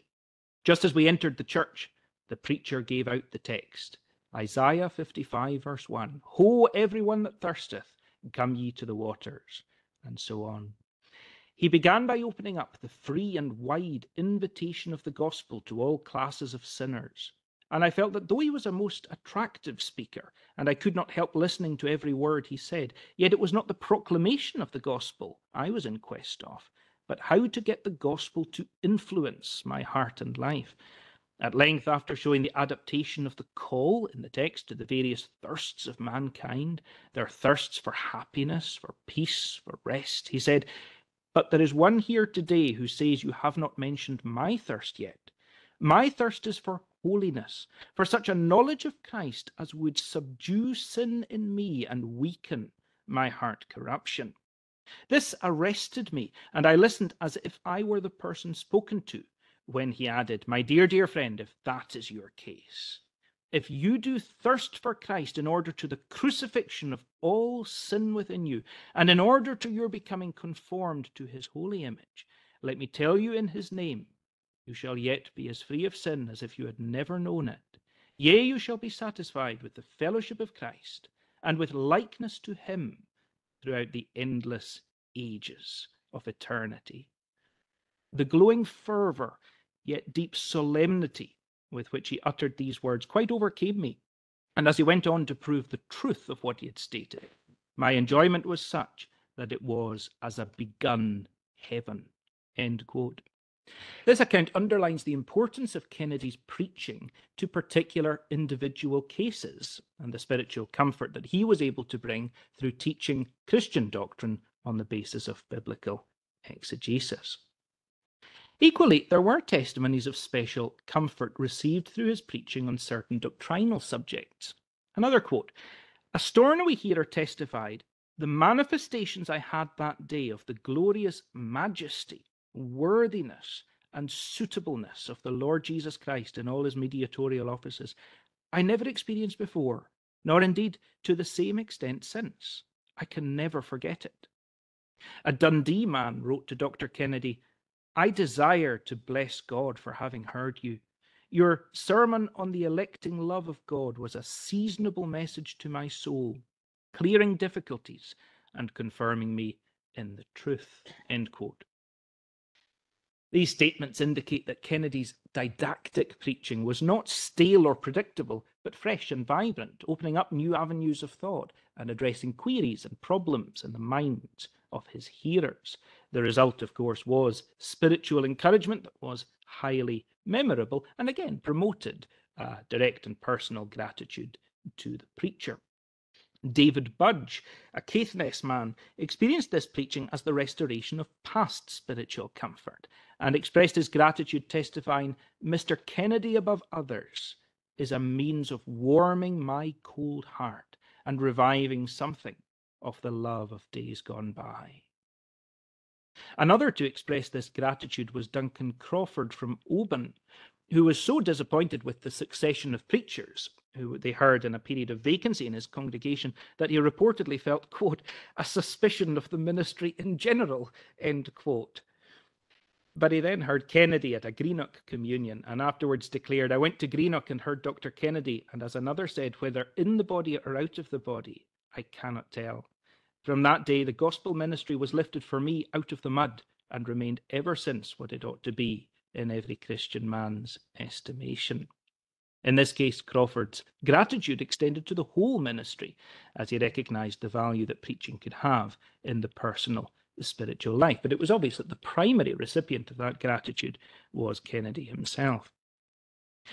All of this is the more remarkable given Kennedy's obviously limited opportunity for serious theological reading. His divinity studies had been cut short by the disruption, and immediately thereafter he was thrown into the context of an exceedingly busy and demanding town ministry, which must have left him with little time for focused preparation of sermons. But as a result of this, he became known as a man who did his own thinking. His colleague John Fraser stated of him, "No characteristic of his mind is more marked than his reliance on his own resources in all his mental efforts. He seems to place little reliance on books or on the thoughts and labours of others. He is not a learned man in the broad sense of that term. At least with his many pulpit duties, he had no time to become an extensively read man, and we believe he lays no claim to this distinction. He works out his numerous discourses with little besides his Bible and concordance to aid him. This said, of course, we should understand the Bible used was in the original languages of Hebrew and Greek. And his biographer records that even when he was so fatigued as to be unable to leave bed while he was studying, he still required the standard authors on systematic theology to be brought within his reach. So it would not be accurate to say that he was working entirely without reference works. Yet Fraser's basic point stands. Kennedy's serious study and engagement was with the scriptural text itself rather than with human authors. As Fraser concludes of his sermons, quote, "They all bear the impress of his own mind and characteristics, and hence their freshness, depth of experience, and eminently scriptural character." Such a mode of pulpit preparation could, of course, only succeed based upon a high view of the inspiration of Scripture, and this invariably marked Kennedy's ministry. The journalist James Barron observed, "The complete submission of his intellect to authority, even though it be the authority of Scripture, is an uncommon spectacle. No one could question Dr. Kennedy's intellectual strength or analytical power. Within the limits which he recognized as legitimate, he could speculate with the most acute and soar with the most imaginative, but doctrines of profound import, doctrines which he believed to be revealed, but which he could not comprehend, he was content to receive in the spirit of a little child. He always spoke with the accent of conviction." That is not intellectual obscurantism, but rather the outworking of a firm settled conviction that the Scriptures were the only authoritative source for Christian doctrine, that they were the inspired word of God, and therefore that their direct exegesis and application was the primary function of the Christian preacher. A good sense of the potency of Kennedy's gospel call as actually preached from the pulpit is indicated in a passage from his notes for an 1865 sermon on Matthew chapter 20, verse 30. And remember, these are just his notes, his own preparation in the study. "But Jesus is passing by. A brief and precious opportunity you get here. Oh, think of how you need salvation and what the awful eternal consequences of being unsaved must be. Think of how good the opportunity is. Jesus passes by. He is near. He is near to you. His skirts are just to your hand. He is knocking at the door." The preacher's voice can practically be heard in these words, and the vividness and intensity of his evangelistic message on such an occasion. Furthermore, there was sometimes a gentleness in this evangelistic application that suggests a very compelling call, as in these notes from 1866. "Are there any here who will come to this God for pardon? He is in Christ. He invites you to come and reason with him. He is exalted in having mercy. He delights in mercy." The subject of self-examination cropped up repeatedly as a vital element in Kennedy's ministry. The reason for this was his concern at the danger of hypocrisy, a false profession and assurance of faith, and this concern was repeatedly addressed in his sermons. He warned, for example, that misrepresentations of faith are in fashion, and to quote elsewhere, that the problem is a spiritual generation plague, pointing out that faith consists of mere intellectual belief, involves no personal saviour, no change of soul, and no change of moral relationship to God. Such a concern for accurate self-examination can only be meaningfully understood in the context of Kennedy's orthodox Calvinist theology, which emphasized the sovereignty of God, viewed all mankind as inherently deserving of death and of hell forever, and therefore of the substitutionary sacrifice of Christ received by faith alone as the only alternative to this eternal sentence. Viewed in this context, Kennedy's concern that his hearers have a well-grounded assurance of salvation in Christ becomes comprehensible and meaningful. Therefore, his vital concern was to distinguish true religion from false, and by the careful identification of genuine marks, that is, the distinctive characteristics of true saving grace in the soul. Examples of these marks would be the fear of the Lord, thought on his name, and communing together, given on the 1st of January 1865, or the one great mark of all who are in Christ, identified in March of that year as evidence of living as new creatures, then applied in 6 different respects. The following year he taught as marks that true Christians are ashamed of their past life, desire to cease from sin, and desire to avail themselves of the security God has provided for a holy life in time to come. The accurate identification of true Christian experience was thus a central plank of Kennedy's ministry. Looking at all the evidences of Kennedy's preaching that we have available to us, there are 3 principal emphases that come through clearly, and these apply both to the evidence of his early ministry and to those from the very end of his life. The sovereignty of divine grace was the subject of Kennedy's very first sermon, and Kennedy urged the preaching of this subject to all who would hear, to, quote, arouse them out of their lethargy, to humble them before God, and for believers to make them more thankful for his grace, and that remained a consistent theme. Later, Kennedy used the analogy of Old Testament Israel, stating the whole course of God's dispensation then was one continued display of his sovereignty and of the difference resulting from his purpose, according to election, being carried into effect on behalf of a peculiar people. This teaching led naturally to application for the present-day church, that her hope must lie in God's sovereign rule on her behalf, and on that alone. The teaching of divine sovereignty was phrased in terms of a relationship of covenant, a sort of marriage that God has freely chosen to elect some individuals to everlasting life, and entered into a covenant of grace that certainly secures their salvation on the basis of Christ's work. Such a covenant was not, however, presented as a dry legal arrangement, but rather as the fruit of divine love and expressed in Jesus Christ's self-sacrifice for his church. Taking such a position, Kennedy was understandably critical of preachers who would separate the covenant from the gospel of grace and who would ignore the sovereignty of the grace of God. So sovereignty then was one key theme, but then secondly, the gospel call to come to Christ was a further key theme. We've already seen a little of that. Kennedy urged his readers to cry to Jesus, adding, "O be not dumb before him who hath all that power, while thou art needy, while he is Jesus, and while his power is the might of saving grace." Kennedy never allowed the freeness of his gospel offer to be limited in any way by his stress on sovereignty.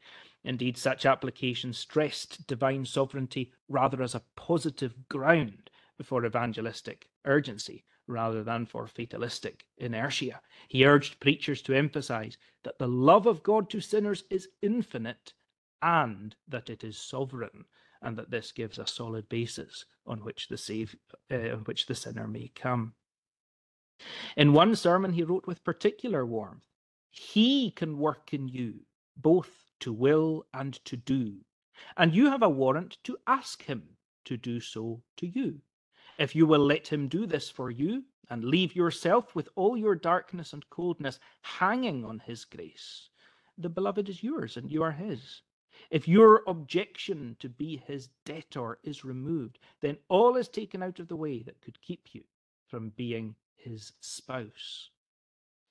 Kennedy passionately assured his readers that no fear is more groundless than that of not being received with infinite gladness when he comes. Throughout his sermons, for all their theological depth, the gospel call was plain and unmistakable.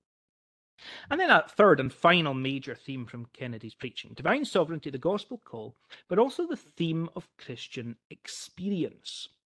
We've already seen that Kennedy warned repeatedly of the danger of false profession. For example, in one sermon, he described the case of a false believer in searing terms.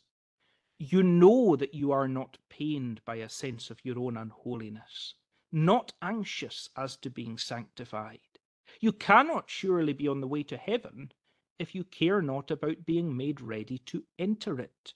And you know that you are not careful to examine the grounds of your hope, that you may not be deceived. You hate the searching light of truth." End quote. This application identified a particular spiritual case and directly challenged such a person to serious self-examination. But this was interesting because by the time of the publication of Kennedy's sermons, he was very plainly swimming strongly against the theological tide of his day. For example, on the subject of self-examination, Kennedy wrote, "There is a kind of religion from which this duty is discarded, and which is assuming a pronounced position in these days. There are not a few who attain to an exercise of faith because of the consciousness of which an assurance of being saved is enjoyed. This assurance they are anxious not to disturb. To maintain it, the remembrance of their past faith and the bustle of what they call Christian work are sufficient. To look within is decried as legality. To search for evidences of faith being genuine is denounced as mysticism. But the text prescribes the duty, and none but those who deny the power of godliness will evade it." End quote. The whole area of Christian experience was therefore addressed in great detail throughout Kennedy's sermons, with applications following nearly every message addressed to the anxious, intended to assist in determining whether or not the reader possesses the marks of a true believer in Christ. From surviving tributes, it is plain that the experimental focus of Kennedy's preaching, this focus on Christian experience, was its most distinctive quality within the context of the 19th century Free Church. There were plenty of other preachers speaking strongly about divine sovereignty, and certainly all, or at least most of the preachers of the 19th century Free Church could have been expected to have a strong gospel call. But it was his emphasis on identifying and describing Christian experience that tended to mark out Kennedy in his day as distinctive. Searching experimental preaching had been typical of the Puritan tradition and of the 17th century Scottish Presbyterians, but by the 19th century, this was on the wane, and it was on the wane in the Free Church. In this respect, Kennedy's ministry was unusual, and it underlined the differing trajectory of Highland evangelicalism that appreciated preaching with an experimental emphasis. Many other contemporary accounts of his preaching stressed this quality. One writer, for example, remarked that Dr. Kennedy was profound, deeply spiritual, experimental, and could deal with the various cases of exercised hearers in a way that very few others could approach. The 20th century Scottish theologian John MacLeod summed it up fairly. He was an experimental divine in the best sense of the word. The great Puritans had no more eminent successor in the Scottish ministry in the 19th century. So to start to draw this to a close, we could maybe move on a slide. The appreciation of Kennedy's preaching ministry gave him unparalleled influence over the Highland Christianity of his day, as indeed did his books. He wrote 3 major books, which are here in modern editions: The Days of the Fathers in Ross-shire, a popular work of local church history; The Apostle of the North, a biography of John MacDonald of Ferrantosh; and then his one substantial theological work, Man's Relations to God, which is a treatise on the doctrine of adoption. We could maybe move on slide again. Finally, we could mention Kennedy's published sermons. This volume was published the year after Kennedy's death in 1885, but it had in fact been the fruits of the last year of his life when he began issuing a weekly sermon from the press, rather in the manner of C.H. Spurgeon, having been laid aside by ill health from preaching in person. And thus this volume of sermons does give us insight into the quality and into the focus of Kennedy's preaching ministry. Robertson Nicoll gave important testimony regarding the influence of Kennedy's preaching.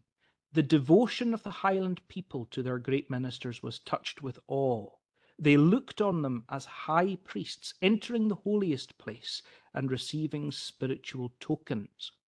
In Kennedy's case, this meant that his ministry was foundational to a wider leadership that influenced the Highlands in responding to the key theological and ecclesiastical questions of the later 19th century. We could maybe move on a slide.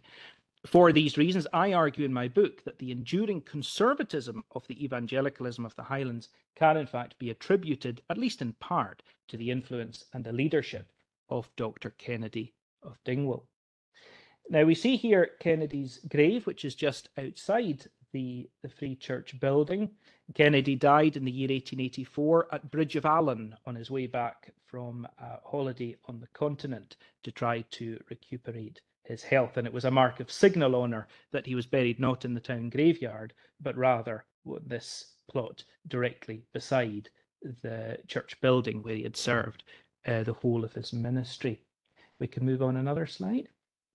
So finally, I could mention my own book, which I have just recently published, John Kennedy of Dingwall, 1819 to 1884, and this is based on the PhD research that I've done into Dr. Kennedy. Unfortunately, it's ferociously expensive. I'm sorry about that.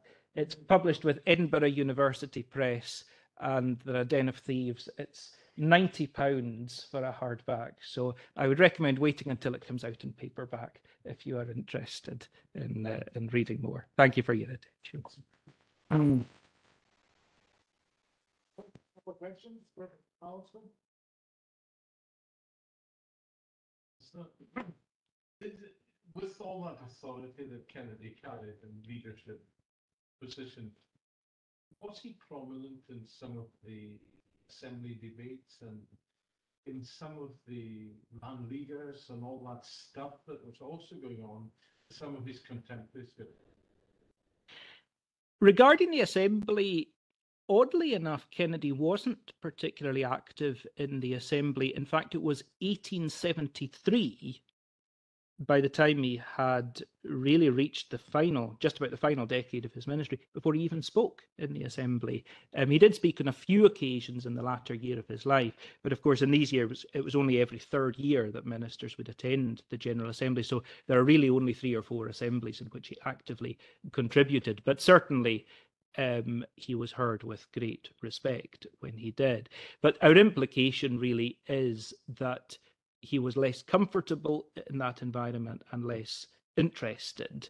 The fact that he was over 50 before he participated in that, whereas by contrast, James Begg, who knew no modesty, was active in the General Assembly from the age of maybe 22, something like that, and spoke constantly whenever he got opportunities. So in that respect, although they were very close friends and very much allies, they were very different. And certainly on the in terms of the leadership of the Conservative Party in the Free Church, it would be Begg who would take the lead.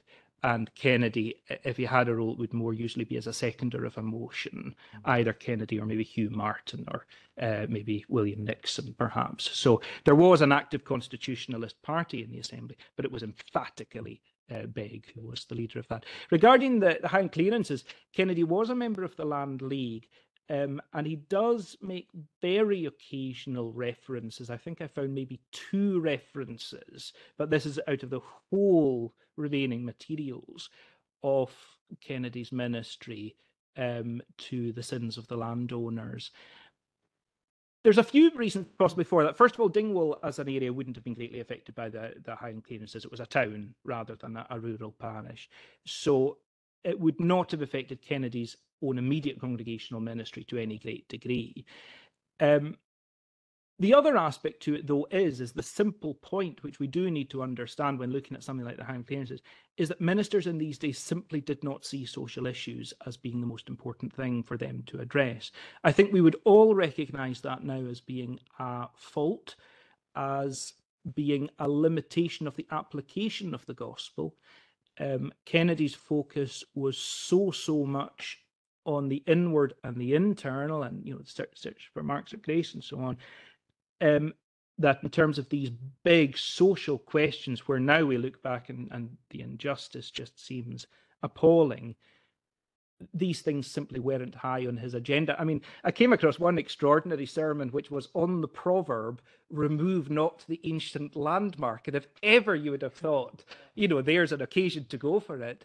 But the sermon is wholly, there's literally not one word, at least in the notes that we have, about clearances. It's entirely about the inward spiritual experience. It's a fault, but it's all I would say in defence of Kennedy is it's a fault that was an awful lot wider than Kennedy, and it would be typical of the whole Highland evangelical tradition at that time. But he was a member of the Land League, and he did support it.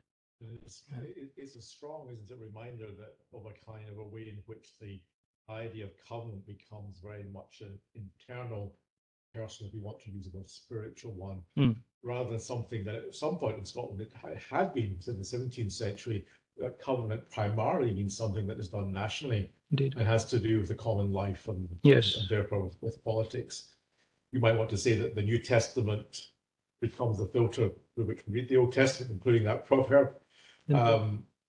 Perhaps to too large an extent, but you could understand the desire to kind of distance oneself from kind of certain aspects of 17th century religion, which only seemed to cause, well, I mean, I don't know, what would his view of the Covenanters have been? Would he have thought they were all good? Oh, I think he would have a high regard for the Covenanters. But perhaps on the defensive rather than on the attack. Yeah, indeed. He and Begg actually conducted an open-air communion season together in 1880 at Obsdale near Alness, which was the scene of the Great Covenanting Communion of 1680, the only occasion on which the Covenanters observed communion during the whole of the killing times. So he and Begg certainly, as it were, assumed the mantle of the Covenanters, perhaps, actively commemorated, but saw themselves obviously very explicitly, the conservative section of the Free Church, as following the wake of the Covenanters. But certainly, yeah, their treatment of the whole theme of covenant would be very, very much an individual one. They would have an interest in church questions, and certainly Kennedy had no hesitation about addressing controversial church, in a way that we now would consider highly inappropriate. I mean, some of the things that Kennedy says, about matters that were actively being debated and decided on in assembly, we would not dream of touching on in a pulpit nowadays. But yeah, he went in with no holds barred, as it were, on matters like whether the Free Church should demand the disestablishment of the Church of Scotland, for example. That was a question on which he felt very, very strongly. Do you think then that influence of Kennedy conservatism through the preaching impacted on the Highlands Union and the Free Church remaining strong in the country? Definitely. Talking about those questions with the people a little bit rather than they actually are aware of the issues, and because a number of congregations stayed in the Free Church when ministers went into the Union. Indeed, yeah. I mean, that's really part of my argument in the book, that conservative trajectory that the Highland Church took was rooted, at least to some degree, in the ministry and in the leadership of John Kennedy. There were several strands to the conservative movement. First of all, in 1893, there was the Free Presbyterian Church that emerged from the Free Church because of liberalising trends. And the Free Presbyterians very, very explicitly took the mantle of Kennedy. They commemorated Kennedy in the highest terms. They made a great deal of use of Kennedy's material. Some of the books of Kennedy that we had there were republished by Free Presbyterian publications.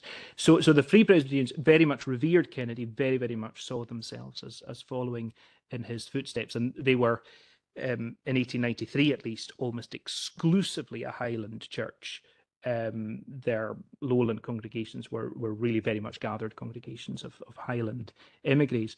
The 1900 Free Church was a little more mixed. It was much bigger, for one thing, but again, its strength was overwhelmingly in the Highlands. By far its largest congregations were there, and again, very much the remnants of the constitutionalist party that Begg and Kennedy had led. So again, they were very, very explicitly following the example of Kennedy. But even so, even within the United Free Church, the much more mainstream church, the influence of Kennedy was significant. Norman Macfarlane, who wrote one of the biographical sketches of Kennedy, was a UF minister and hugely admired and appreciated Kennedy's ministry. And the interesting thing is that even within the United Free Church, it was the Highland congregations that were the conservative ones. And that's a trend that's carried on right down to the present within the Church of Scotland as well, that the Highland congregations have a much more conservative and a much more generally evangelical character. So it is a most interesting trend, that divergence that opened up between Highlands and Lowlands, and I would see Kennedy as having a very significant part to play in that. Thank you for the Thank you. So I was thinking about as an influential minister in the Highlands, when D.L. Moody visited, he was not happy that people should attend the meetings that he would conduct. Indeed, yes. So then, was he wrong? Was he wrong? And then he also had the back and forth, the spat between him and one of the Warner brothers. Yes. And probably, I think in your book, I briefly read even Charles Spurgeon was jumping in to help in this. Mm. And was he wrong as an influential minister? Or to what extent he could have actually reduced those friction? And the third aspect is, did that open from conservative to a little more liberal aspect entering into the Highland churches? Yeah, it's a great question. D.L. Moody was effectively the Billy Graham of his day. He was an extremely popular American evangelist, and he came to Scotland and had a hugely influential evangelistic campaign in the year 1874, leading vast gatherings of people, and was generally supported by the Free Church. He was even granted the use of the Assembly Hall of the Free Church in the centre of Edinburgh, which was very, very unusual for a preacher who was not of their fold. And key Free Church ministers such as the Bonner brothers, who at other times would have been important allies of Kennedy in certain debates, were very decidedly in support of Moody. However, Moody was not a five-point Calvinist, so he certainly was not on the firmly Westminster Confession of Faith position of the Free Church.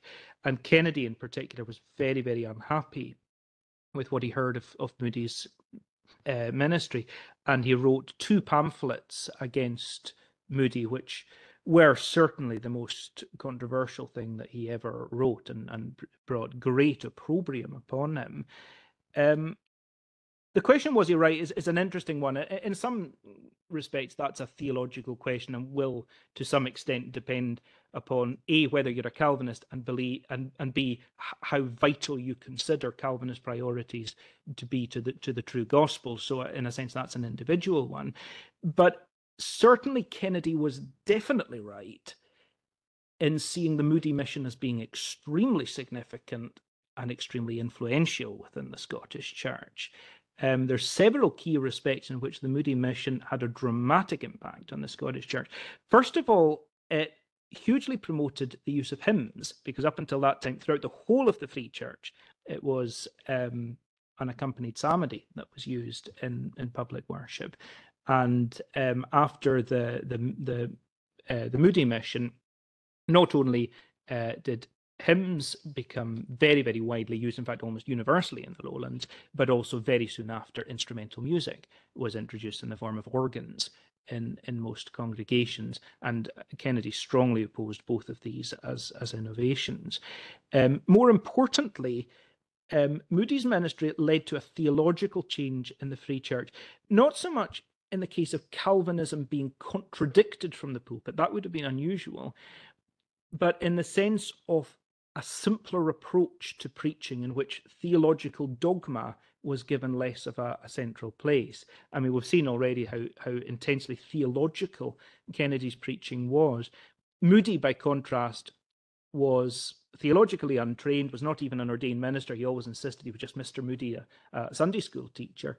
And his ministry therefore did have this impact of promoting that form of ministry. And many of the young divinity students, young probationers who came to assist Moody, were therefore deeply influenced by him in that less intellectual, less doctrinal form of ministry.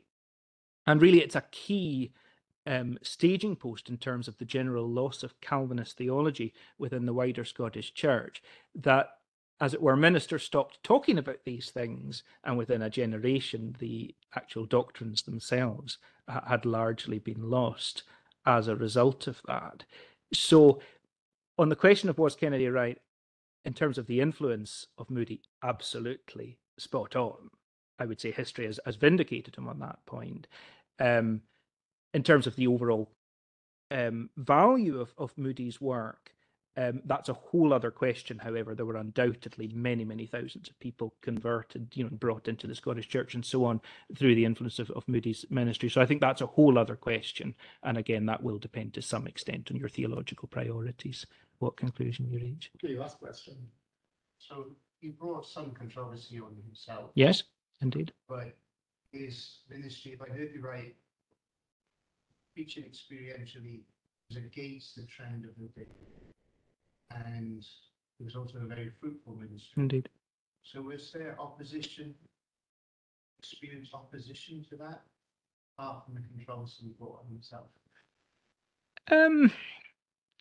I think within the Highlands there was a lot of appreciation for that experimental preaching, and I think the popularity of his ministry speaks for itself. So I don't think there was a huge amount of opposition to his ministry from the people of the Free Church. Certainly in the wider press, he was frequently denounced for stands that he took, not just against Moody, although that was the most controversial one, but also against William Robertson Smith, the early pioneer of biblical criticism. He wrote in very strong terms, I would say actually indefensible terms, against Robertson Smith, and that earned him a great deal of criticism. He wrote very strongly against the teetotal movement, the movement for total abstinence, which was a huge national movement at that time. Kennedy just saw it as a false gospel. He thought people are focusing upon a single individual trivial outward change and making that the whole gospel, the whole experience of sanctification, giving up alcohol. So Kennedy actually denounced the whole movement and rejected it as false. So he was certainly bold in terms of unpopular causes. But the interesting thing is Kennedy seems to have been very much loved even by people who disagreed with him, whereas Begg was despised. James Begg was absolutely loathed by his enemies. One of them remarked about his hard-pressed obituarists. How could they find anything good to write about James Begg? But Kennedy seems to have been very much loved. He seems to be regarded with great affection. He seems to have been a very lovable man all round, actually. And I think for that reason, I think opposition tended to be more in response to a particular issue rather than in response to his ministry as a whole. Notice it's almost half past. Well, we've been here for 2 hours. It probably hasn't seemed like that. I did intend to have a kind of a break and then reconvene, but I don't think we're going to do that given that 2 hours is gone. I would like to have some time to chat and blather if you wish, or go if you must. In kind of place of having a kind of more general discussion about history and church history, which we could maybe save for another time, I would just like to instead just ask each of our lecturers a question, which might seem like a slightly difficult question because it hasn't been prepared, because that was a bit kind of nasty to do that. So I'll start with Alasdair. I won't make exactly the same question, but it'll be kind of it'll be along similar lines. Could you see yourself working in a history department, doing the same kind of things that you do, the same kind of interests, the same kind of purposes? How difficult would that be? How easy would it be? Historically, traditionally, it wouldn't have been a problem at all. There were many distinguished church historians. In fact, even when I was at university, which was not ancient history, our professor at Glasgow University was James Kirk, who was very well known and distinguished as an ecclesiastical historian, and a historian particularly of the Scottish Reformation. Right now, 2020. Right now, all of the, I hope that David won't mind me saying this, and he can correct me if he feels that what I'm saying is wrong, but what I would say, all of the academic trends are moving away from traditional ecclesiastical institutional church history. And for that reason, I think it would be more challenging now to, as it were, build a career, for want of a better word, in that area. And I think it's only going to get more challenging as time goes on to do that. That might sound like a gloomy thing to say, but equally, I do think myself that church history has room to learn from trends in wider history. I emphasize to my students when I'm teaching church history courses that my approach, although it's primarily one of traditional institutional history, that is the history of the church as an institution within society, I do try to include aspects of cultural history, considering Christianity as an expression of human culture, social history, considering ordinary people's experience of Christian devotion, political history, considering how the wider political developments of a nation affect the church. And frankly, one could also go into economic history, although I'm totally not competent to do that, but certainly one could go on into economic history and how that has affected the church. And also, of course, historical theology, the development of doctrine and how that has impacted church history. So I would say that these additional areas, these additional lenses actually benefit church history and actually give us a more full and a more rounded picture of the development of the church and of the influence that it has had on society. So I don't want it to sound like a negative thing when I'm saying that all of the academic trends are moving away from traditional church history. That's true, but there's also things that we can benefit from and learn from. You want to hold on to traditional church history to some degree. Indeed, yeah, indeed. Yeah, I think there's a place for it, put it that way, a place within the discipline, yeah. I'll let David come to the microphone. Yes, yeah. Well, you'll want to use the microphone, so. Yeah, just that question. This may, I mean, you're familiar with HTC and with other theological institutions, of course, so I don't want to pretend that that's not the case, but do you think these are such different worlds of discourse?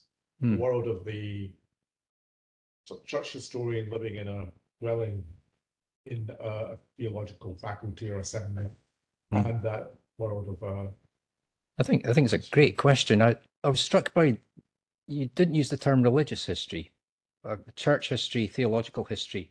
And I think that religious history isn't in decline.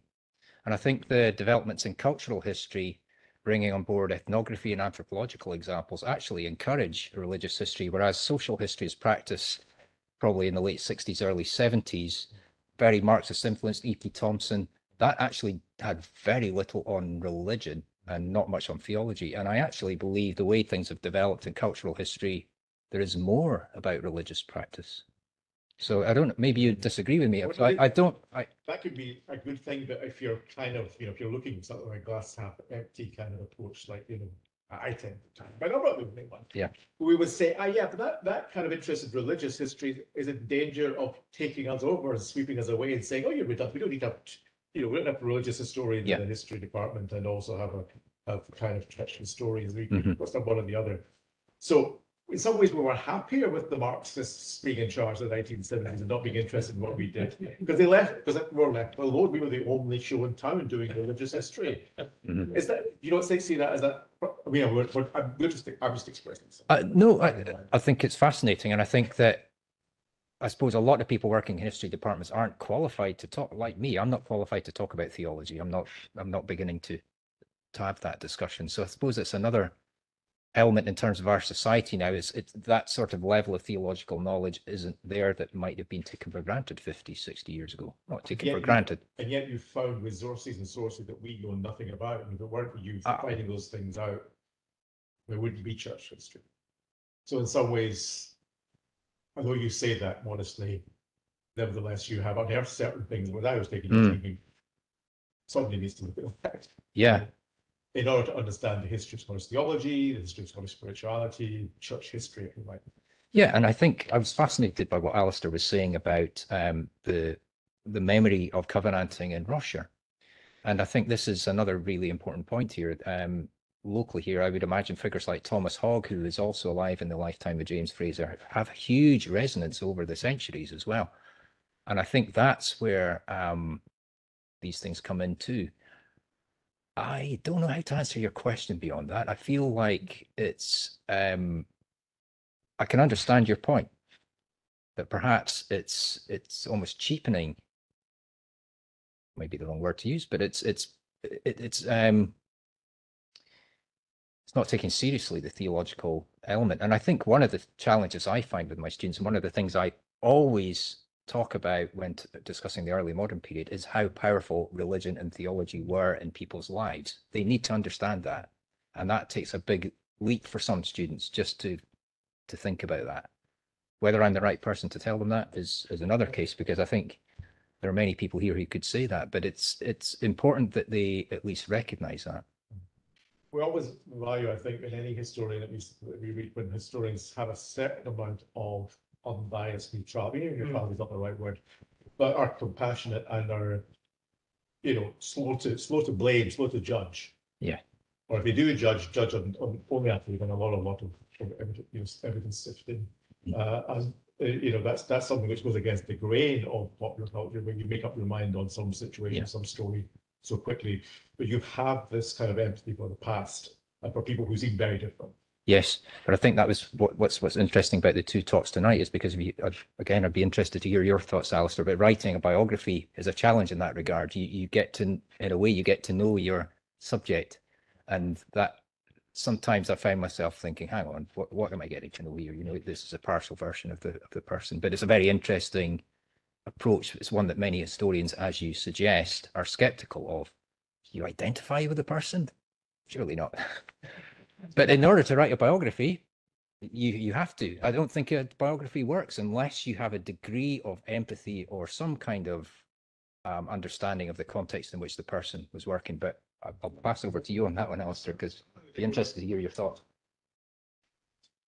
I don't want to hog the... Well, that's fine. That's great. Actually, I think what we're going to do is probably that point, just say hallelujah and amen to all that. And thanks to everyone for coming. I do hang around and chat and ask questions of the speakers. And there's still a lot of evening left. So thanks to both again. Thank you.